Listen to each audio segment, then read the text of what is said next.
Let me tell you a story. It's a weird story, but it's a story about how you can return to Eden. And the story starts now, and with something called the technological apotheosis.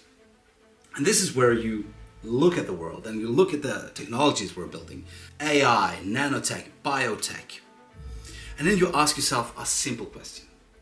If these technologies continues to develop and they deliver only a fraction of what they promise, then what are we becoming?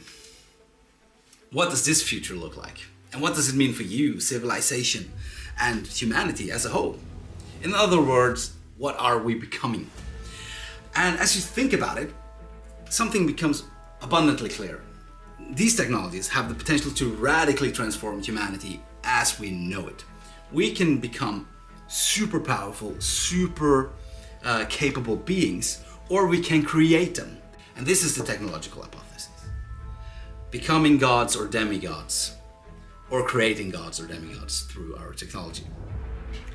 So once you reflect upon this future and envision it, something unexpected happens. Doesn't it start to sound familiar? Like something you heard before? Doesn't it sound like the world that's already described in myth? So then you start to think for yourself, maybe we can use mythology and the stories from mythology to navigate this future, because after all, they deal with beings of immense power that live for ages. So they already deal with these questions about morals, power, behavior, dilemmas, and so on. So just imagine that we somehow manage to reverse aging, so people can live for 1,000 years.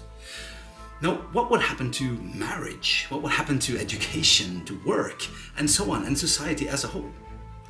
It's a difficult question, and I think myth might be able to help us solve some of those questions.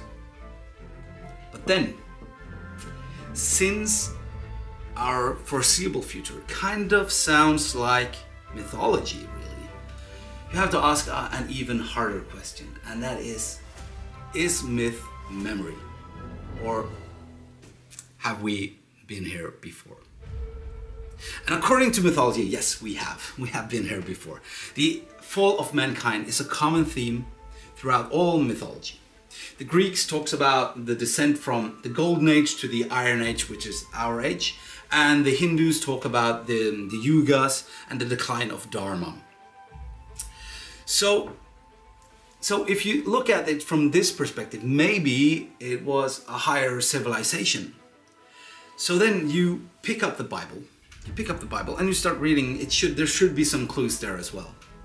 And yes, actually there is. It all starts in Eden. And in Eden, humanity, or Adam, walks with God. And then he eats the fruit of the tree of knowledge and learn the difference between good and evil. And the weird thing is that they don't get kicked out immediately, but they get kicked out because of their creations. And I believe this symbolizes the fall from the golden to the silver age and into what the Greeks would call the mythological Bronze Age. The age of Noah, from Adam to Noah, starts. And this is a fantastical era. It's an era where they talk about beings of immense power, of the Nephilim, of giants, the men of renown, the heroes of old. And here people live to be 800, 900 years old without decline. So it's no decline from Eden, it's just they live that long. And this, to me, it sounds a lot like the mythological Bronze Age of the Greeks, or the Dvarpa in the Hindus. And if you combine them all together, it all accumulates into what the Norse would call Ragnarok, the war of God, and ultimately the biblical flood. And the Bible states something weird after the flood. It states that the age of man is 120 years old. Meaning they might have lost their technology. And with these eyes, you go to the next story. That's the story of Babel.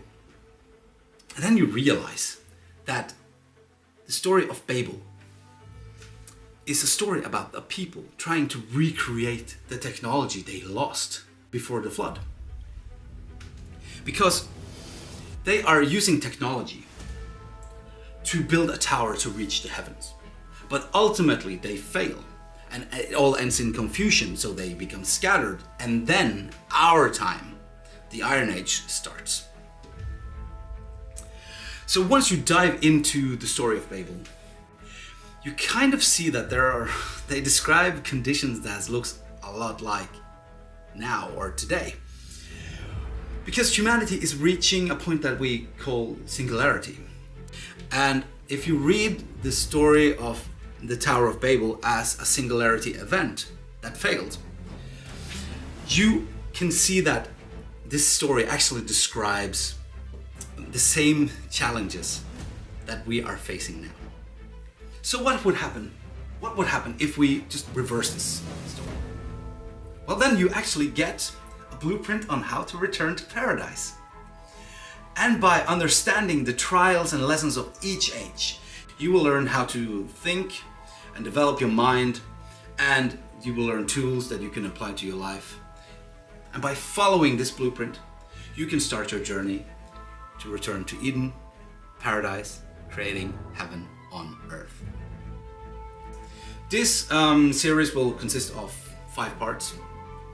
We will start with them in chronological order, but since each topic is massive, I might add on parts like say 1, 2, and 1, 3, and so on later on. But we will start with the technological apotheosis and make a case for why this is happening.